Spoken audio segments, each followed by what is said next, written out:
Okay, looks like my microphone is working. Good to see everybody in the audience. Hopefully this won't be too boring, even though focus is regulation and compliance, which are not exactly breathtaking topics. I'm Stephen Peepels. I'm Montra's General Counsel, but before we get started, maybe I'll ask the panel just to give a little bit of background on who they are and what they do. Hi, my name is Vishal. I head up regional markets at Binance, which is basically overseeing our licensing strategies and our licenses across the globe.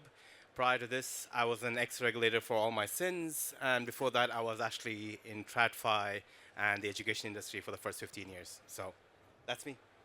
Amazing. I'm John Patrick Mullin, CEO and co-founder of Mantra.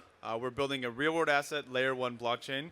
And you might ask, why is a blockchain up here talking about regulation? Well, we are focused on real-world assets, which obviously require a significant amount of compliance. We're in the process of getting our VAR licensing here in Dubai, as well as other jurisdictions around the world. So we have a lot of experience working with regulators on a global scale and building regulatory-focused technology. So I'll probably have a little bit more of a degen approach for this panel. So try to keep it a little bit light, a little bit more of a builder perspective. But looking forward to the conversation. Good afternoon, everyone. My name's Adam. I'm a partner at Simmons & Simmons. I've been working in the DeFi space since 2018. I've been in the Middle East since 2016. Prior to that, I was also with a regulator in the UK, and I was a criminal barrister as well in London. So been involved in this space, advising most multinationals moving into the UAE, working with the regulators on a weekly basis as well, so seeing the development in the industry. Great, thanks guys. So a little bit of background on me. I actually started my career at the world's favorite crypto regulator, the SEC. And that gave me a little bit of background on how the SEC looks at issues. After that, I worked in a couple of big law firms in the corporate and securities practice for about 15 years before I began to work with John at Mantra. I think to kick off the discussion, I'll give a little bit of background on where the United States is at in regulation, which is, frankly, a little bit of a dysfunctional place, which for me as a US securities lawyer, that's a sad thing, because historically the US led regulation, and its capital markets are among the deepest in the world because of the fact that the SEC and other regulators took a really proactive, forward-looking approach that allowed companies to innovate and grow. And unfortunately, I think in the crypto space, they've kind of done the opposite. First of all, you have turf wars that are existing between the SEC, the CFTC, and FinCEN, which each head of that department is trying to fight for their own ability to regulate the industry, which means nobody's cooperating with anybody else. Then you have the US Congress, which is, for people who aren't so familiar with the US, has two bodies, the House and the Senate. And the House and the Senate can't seem to agree on anything either. So that, the House passed a bill that was called FIT 21 that everybody thought, wow, this is great crypto regulation. This is going to really help the United States sort of resume somewhat of a leadership position in crypto regulation, and then the Senate didn't even look at it. And then the Senate passed some regulation about stable coins.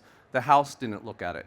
And then lastly, finally, when the SEC tried to enact SAB 109, which would have applied some existing regulations into the crypto space, finally, both the House and the Senate agreed that this is a terrible idea, and they actually passed regulation to eliminate that, and the president vetoed it. So that didn't go anywhere either. So what we are left with in the United States, and again, I think it's rather unfortunate, is a place where the SEC has adopted an approach that people are referring to as regulation by enforcement, which means that they are going after some of the world's most prestigious cryptocurrency and blockchain financial services companies like Coinbase, like Ripple, and others. And the thing that's really unfortunate about that is that the laws that they are using and the regulations that they are using to do the regulation by enforcement process were all written between 1933 and 1940, which means that they're applying regulations that were written before there was even an internet to the Web3 space. So collectively, this strikes me as very dysfunctional. Lastly, you have the tension between the US federal regulator and each individual state. So you have states like Wyoming, which are attempting to be a very forward-looking jurisdiction to encourage crypto companies to move into the US, and then you have states like New York, which are pretty much doing the opposite. So collectively, it's not a very good situation for those of us that would like to operate crypto or blockchain financial services businesses in the United States. So with that as a backdrop, I think let's talk about some other jurisdictions that maybe are being a little bit more effective. And I thought I might start with you, Adam, just because you are a practitioner here in the UAE, and get your input on how Dubai and perhaps the ADGM have looked at the regulatory space and how that might be influencing companies' decisions about where they want to locate. Yeah, with pleasure. It was. I enjoyed hearing about the trials and tribulations in the US because it made me feel very proud about the UAE at the moment. You used the term turf war. In the UAE, we don't have a turf war. We have 4 different jurisdictions. We have different regulators in each jurisdiction, and they are all incentivized. They're all trying to be very pro-crypto in order to make it a more cultivated environment for enterprise. So we've got the first digital assets regulations from the FSRA and the ADGM in 2018. We've got the world's first dedicated virtual assets regulatory authority here in Dubai, and really that shows the incentive and the impetus that the whole of the UAE is progressing. Yes, we're always going to have those problems with sort of old TradFi regulations, TradFi laws, and trying to translate those into the DeFi, the Web3 space. That's always going to be a problem because ultimately the arbiters, the tribunal of fact, those that are making regulations, historically have grown up in that world. So we're seeing this evolution, this development, but then when you see incentives like, initiatives like VARA bringing in new dedicated regulation, gives me great optimism for the UAE generally. I see. Well, so if a company is thinking about moving to the UAE and they're aware that there's VARA in Dubai and there's the ADGM in Abu Dhabi, how might a company look at those two and make a decision as to which is the better location for them to move forward? And Adam, you can take that, or Vishal, feel free to jump in. Really? You want me to put okay. Sure. I used to work at ADGM. I was the regulator there. And I was part of the team that rolled out that crypto framework way back in 2018. And even back then, if you leave crypto aside, when people used to come and ask us, where do we set up? Do we set up in Dubai with the DIFC? Do we set up onshore with ESCA? Do we set up in Abu Dhabi with ADGM? My answer would always be, where are your clients at? Where are your investors at? Where do they want to see you? And what suits your business? And it's pretty much the same answer now with crypto. So you have VARA has a set of regulations. ESCA for the Securities and Commodities Authority, they have their set of regulations. ADGM has, when ADGM came out with the regulations, they had set the standard so high that the barriers to entry was quite high, which is not the case nowadays.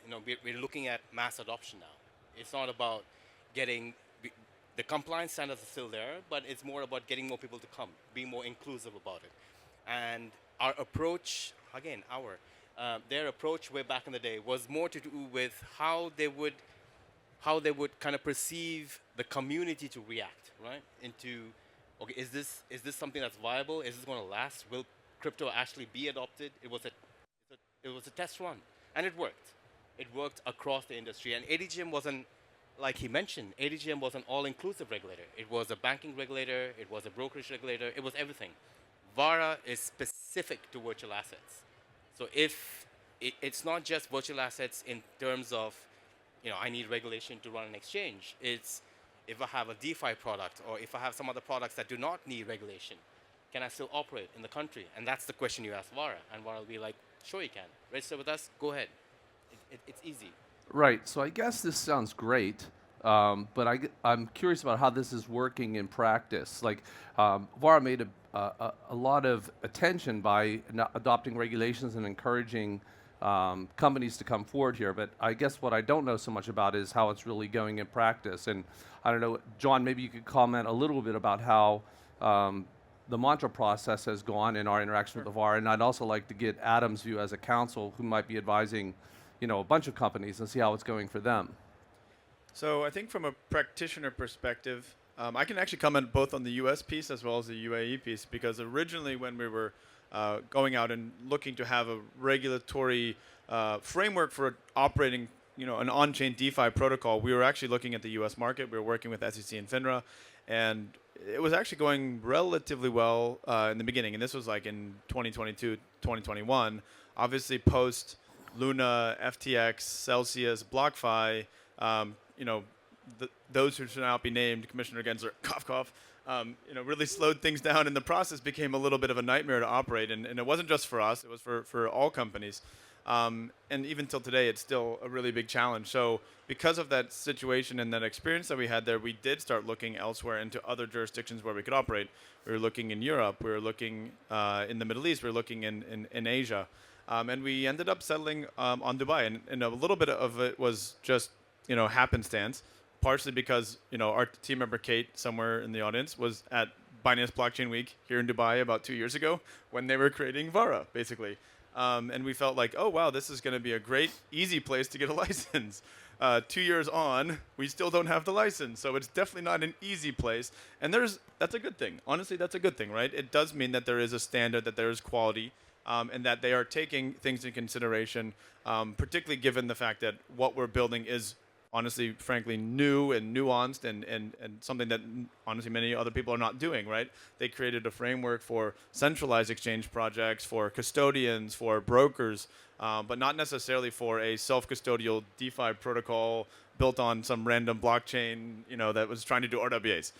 So it was obviously a little bit out there for them, but I will say the one really positive thing is that progressive and open approach has been really good for us because it allows us to have a conversation rather than just stonewalling you as an operator and as a builder. And they've taken an approach where, hey, we can actually work together to try to figure these things out, to test them in closed loop systems and then bring them on to the masses. So our experience has been a positive one. Obviously, it's been an arduous, long one. We're still, very bullish on the opportunity here in the UAE. Not only in Dubai, we're also exploring ADGM. And I think, to Vishal's point, like you do have to go where your customers are, where your investors are, but also what does your business model need? And I think when you assess it on that framework, you can pick, okay, hey, this is where I would operate this product for these people and this product for those people. And in full transparency, we're also working with Simmons and Simmons. They're helping us on this journey as well and have been a great partner to us. That's your plug right there. Well, we're working, it's a family up here, right? Look, the licensing process isn't easy, and it shouldn't be easy. There's a robust compliance framework. It's important that, when you are regulated, when you do have your license, that commands the respect in the market as well, that that license is worthwhile, because then you've got investors, you've got clients, they have got that protection that they know there is a decent regulator behind them. And that applies for VARA, applies for DFSA, applies for the FSRA and ESCA. Now, Vishal touched on an important point about the timing and the delays during the FSRA process. Now, I lived through, advised many applicant entities during a period where you would get an in-principle approval, and 18 months later, you still wouldn't have your final financial services permission, which caused a lot of angst in the market. But then you compare that now to what I hear from John is, we got 2 years effectively without a license, but still invigorated, still happy with how things are progressing. Why? Because there's communication, there's feedback from the regulator. This is what we need to be working towards. There's a clear goalpost in regards to what we're working towards, and that means that everyone's incentivized together, which is really good. I mean, in our space, where there needs to be robust regulation, the regulators will go slow because they've got to get it right. I mean, my home country, the UK, I was amazed to see 400 applications over the last 7 months. 84% of those have been asked to withdraw or been refused by the FCA, and no license has been issued. So this isn't this is a global issue, and I welcome it, to be frank. I was speaking to a trusted friend of mine. They said, do you know why Formula One cars can go so fast? I said, because they've got good brakes, and that's what a decent licensing, decent regulatory process does. It makes sure that once that framework is in place, we can go to the moon. Yeah, I think. I want to add a point. Please, Vishal, please. Before you continue. Yeah.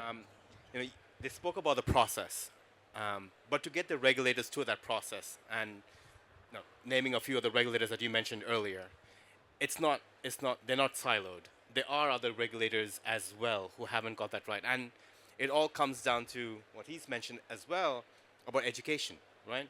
Now you have TradFi, the traditional regulators who wear suits, some of them, and they sit and they decide on regulating the space in the same mindset that they have been regulating financial services for the past 50, 100 years. Right. if you don't have technologists sitting with them explaining what the blockchain is, you're not going to understand how to mitigate the risks that it poses. Or you're not even going to understand the risks. So you either come in and say, no, I'm not going to allow this, or shit, I'm going to take about 3 years to kind of get this right. So it's about having that conversation as well, like you mentioned. And you mentioned that you need to have that open communication. You need to speak to the industry. What do they need to get it right? What do we see as risks? How can you mitigate the risks that I see? And if you don't do that, if you just think that you're going to be working within the confines of, the suits and the offices, it's never going to fly. Just one thing to add there. I mean, like, very good point. The misalignment of incentives is clear. If you're talking about understanding blockchain, DeFi, crypto, it is a very, very complex technology. Very, very complex. The industry is super, super nuanced, and it takes a lot of time and effort and education to understand. And if you're talking about people who are going to go work for a regulator that deeply understand this technology, it's very few and far between to actually find that in many places, because if you actually know that technology, why would you not go work for a project that you can launch a token? Right? You're going to make a hell of a lot more money and be not constrained, and it would just be a completely different economic opportunity. So you really have to have a passion for this. And it is a challenge. Like, how do you recruit the talent that is actually going to be regulating something that they don't understand? Yeah, I think that's exactly the point. I mean, at the end of the day, Vara is brand new, and they had to assemble a team, and not all the team worked out, and they've had some transition. So while we did originally think that we might get through the process a little bit more quickly, I think we're sympathetic to the fact that this is all brand new for everybody, and perhaps the most brand new of all for Vara. And it has been a highly communicative process, and that's been helpful. But I am curious a little bit, perhaps Adam, we've talked about the positive side of VARA, or the fact that VARA is cooperative, but I guess they are undertaking some investigative actions, right? VARA is making a point to look into some of the companies that have gotten either licensed or that are operating in the jurisdiction without a license, and they do have that side of their power as well. Yeah, I agree with that. I mean, you used the term regulation through enforcement in your introduction. Now, I don't think that VARA, FSRA, any of the regulators are regulating through enforcement. Why? Because they are making clear guidance statements about what they're doing, what the intent is. But yes, there is necessarily regulatory enforcement action, which we welcome. Why do we welcome? Because I'm sitting next to the three of you. I know that your respective companies have all gone through a significant licensing process. How do you feel if someone who's unlicensed, hasn't gone through the process, is suddenly marketing themselves as being a VASP operating from the UAE? It's not fair, it's not right, and it undermines confidence in the market. So I welcome it, but the enforcement needs to be right, it needs to be proper, it needs to be in accordance with the regulations. Not like we've seen in the SEC, where you've got market participants who are trying to interact with the regulators. They're trying to get guidance from the SEC or the CFC, as case would be, and they're getting no feedback. That's not the case here. I've spoken to 3 of the 4 regulators in the last week, and each one of them have had self-reflection. Where do you think we need to be looking at our regulations? Where do we think we need to be changing? What are you hearing from the market? And I can't think of any other country, really, that has that openness and transparency. And I say that as an ex-regulator myself. Right, well, maybe that's a chance to open it up a little bit outside just strictly UAE context. And I know, Vishal, your responsibilities at Binance involve you looking at listings and regulations on a global basis. And I'm curious how your experience has been being so hands-on here in Dubai versus some of the other jurisdictions where Binance operates or has applied for licensing. How do I say this? Sort of, a bit open-ended there, apologize. I know. I'm just trying not to piss off too many people in one shot. So I'm going to try to take a stab at this. When you see regulators or you see different types of jurisdictions, you have 3 sets. You spoke about the first set that kind of prohibits. Then there's the second set that are very hands-off. Let's see what happens. And then the third set that Adam's been speaking about, be it the UAE or Bahrain or whoever it is, right? Now, you deal with all 3 different sets throughout the course, especially as Binance. And we have about 20 licenses and registrations globally. So you come across all of them. And it's about making them understand what they need. And the conversation is a lot easier because I've been there. I've been in that place. Even when I started, when I was with the regulators, we did the whole ADGM, the crypto regulations. I had no idea what crypto was until maybe 2 years into being a regulator. But I had a team who kind of explained it to me, who kind of made me understand this is the technology, this is how it works. So it was an easier process. I hope those regulators kind of get that from us, and that's what we do to help them. We help the governments, we help the regulators kind of understand this is what the technology is. We're not trying to change the system. It's just a more efficient way of same service. And it's a lot more faster, settlement and all the kind of stuff, all the good stuff that comes with it. So you have different pockets of where you have the good regulations, and when you have good regulations, or you have more innovative friendly regulations, you see the adoption going higher as well. And that's key, because if you want, unlike financial services that started off from top bottom, right? So the institutions came in first with the banking industry, and then it filtered it down to retail. Crypto came from down up. So now people are kind of understanding, okay, we need this consumer base. How do we tap into that market? So for that, you have ETFs now, and suddenly all the big names across the world are stepping into the space, and that's how it grows. Okay, Vishal, you make a good politician. You basically gave no answer whatsoever there about who's doing a good job and who's doing a bad. My first rodeo, Steve. Nice. All right, John, I'm going to put you on the hook then. When you introduced Mantra, you noted that while we're applying for a license here in Dubai with Vara, we also have the operation of Mantra Chain, which sits in Switzerland. When I was getting ready for this panel, I realized that there's more than 1,000 blockchain companies that have actually chosen Switzerland as a basis of operation, but maybe you could just give a little background on how Mantra Chain itself ended up in Switzerland. Yeah, it's a great question. So we tend to take the approach that regulatory enforcement or just regulatory application happens primarily at the application layer and less so at the protocol layer, right? So, and the one catch here would be, except for when protocols distribute tokens. If they're selling tokens, that is generally a regulated activity, right?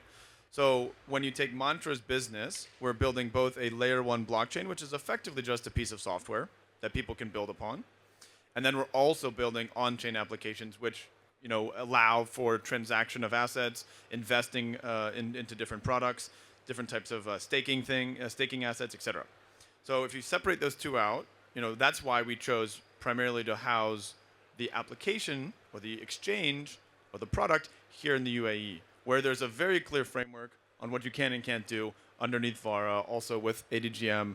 So it gave a very good home for us to operate that type of business. Also probably why Binance chose to operate here as well.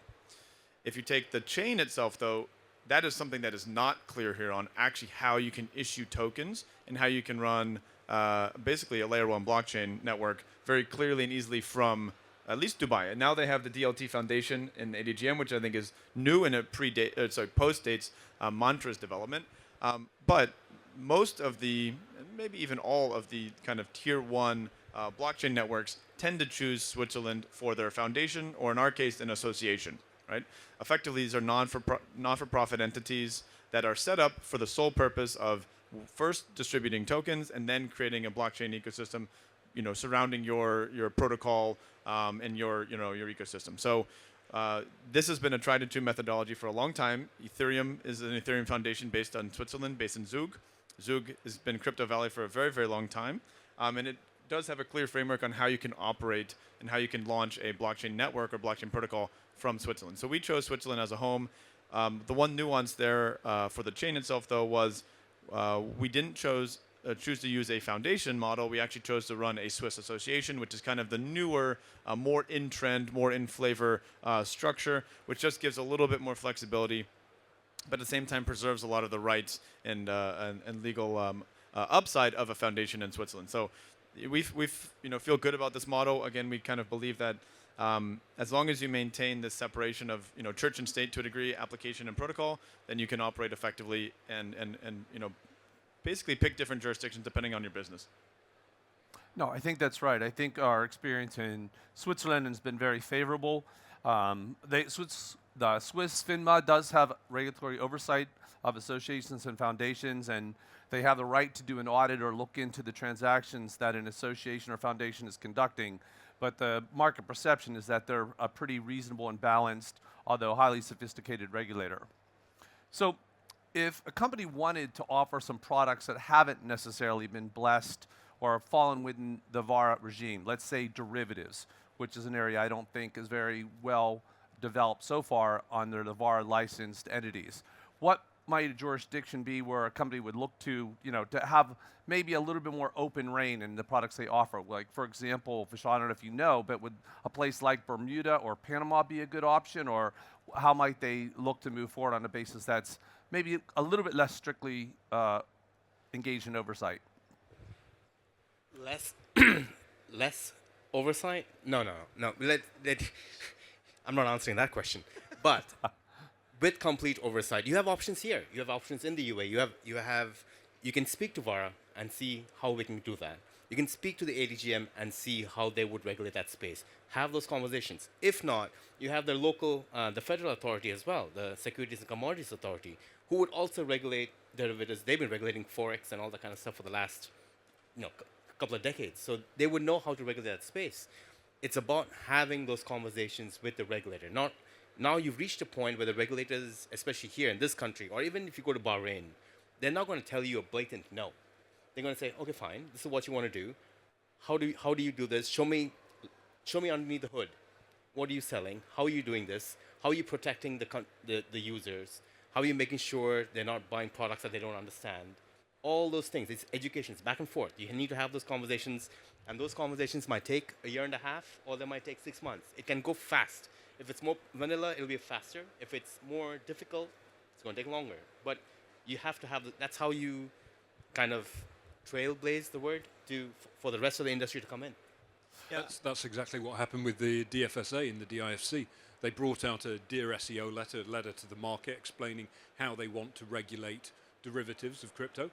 Took them 8 months because we put in a white paper to the DFSA and said, look, we think you should regulate this as a TradFi product rather than a crypto product. 2 weeks ago, they put out a crypto explainer, made it very clear to the market, this is how we're going to regulate it. There, it's set in stone. You've got an option.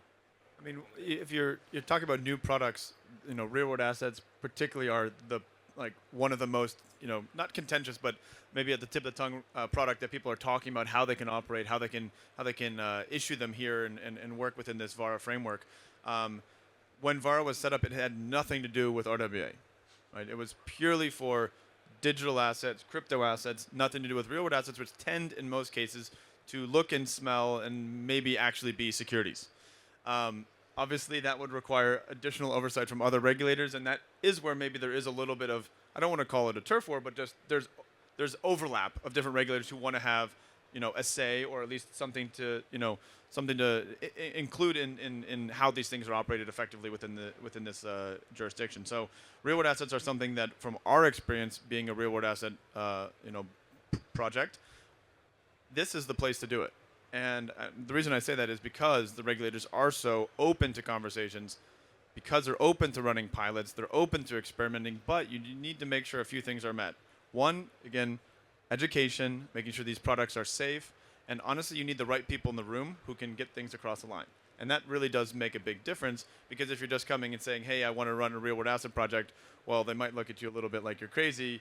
You need to come in with serious people who are serious about what they're doing and are going to make this a success, because it also matters that these first test cases are successful and there's not going to be a big blow up or mud on your face or something like that if something were to go wrong. So getting the right people in the room, having a conversation is something you can do here and something that we're obviously excited to be participating in. And Vishal, that means your lawyers sometimes have to wear suits. Sorry about that. Yeah. I will not be, but it's good that he can. Okay, so I'm we're wearing a suit here. See, I was going to comment. That's a regulator guy. that's not only a suit, but it's a tie. I haven't seen one of those in years. Let's move on. So we are about out of time. I guess I'll just throw it out in case anybody wants to make any closing remarks about their experience here in the UAE or otherwise. I think for me, I think we're all obviously very long on crypto, long on Dubai. I would say, reach out to the regulator, because the regulator's open. It's an open ear. We're all very pro here, so let's get it done. I guess for us, we do really feel like Dubai is our home. We feel like we've been made welcome by the regulators, by the people, by the investors, and by the community. And obviously for us, having just launched our mainnet blockchain, just last week to the public, being a project that's listed on Binance, that's participating in the regulatory application here with VARA, and also engaging in conversations with the ADGM. This is the best place that we could be, and we're super excited and super long the region, and just honored to be a part of the ecosystem here. This is home. I don't have a choice. No. To be honest, because the tone was set at the top, right? It Right. comes from the leadership. This is what we want to do. We want to invest in innovation. We want to regulate innovation. We want to, foster it as opposed to, stifle it. So if you're in, before it was fintech a decade ago, now it's crypto. Whatever industry you're in, if it's innovative, health tech, whatever it is, this is a place to be, I guess. Yeah, I mean, as one of the persons at Mantra that has been charged with the interface with Vara, it's a delight to be able to feel like you can write to them and get a response that actually is thoughtful rather than just mechanical and feels like it's coming from a computerized program. It's been a positive interaction for us, and we're really looking forward to becoming a licensed entity in Vara. And so on that note, I'd just like to thank the panelists for being here and devoting their time to getting together with us today, and thanks very much. Thank you. The most people I've ever seen for a regulation panel in the audience. Yeah, in not a bad, not packed bad. house. And no one fell asleep. Yeah.